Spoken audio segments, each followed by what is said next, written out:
لبيك اللهم لبيك لبيك لا شريك لك لبيك. Sebanyak 380 jemaah haji Indonesia dari kloter JKG 01 tiba di Mekah pada Sabtu 10 Mei 2025 setelah menempuh perjalanan darat dari Madinah. Kedatangan mereka menjadi yang pertama pada fase kedatangan jemaah haji gelombang pertama di kota suci.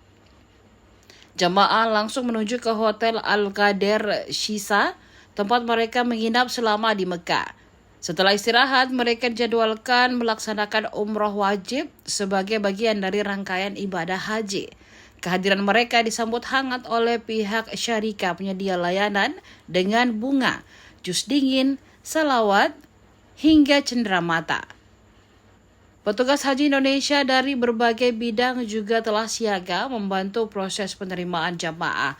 Direktur Pelayanan Haji Luar Negeri Kemenak RI Muhlis Hanafi yang turut menyambut jamaah menyampaikan bahwa seluruh jamaah tiba dalam kondisi selamat dan sehat.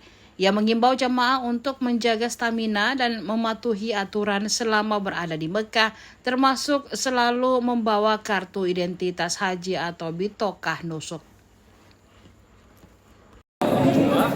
Alhamdulillah jamaah datang dengan selamat dan disambut dengan cukup meriah oleh Syirkah Dukhul Bait yang akan melayani mereka selama berada di Arab Saudi.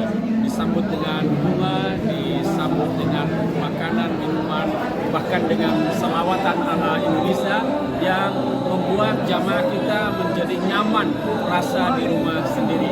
Kita berharap semoga jamaah kita selama 30 hari kurang lebih berada di Mekah ini, mereka betul-betul merasa aman, nyaman, dan bisa beribadah dengan baik, insyaAllah. Terima kasih. Download Tribun X sekarang, menghadirkan lokal menjadi Indonesia.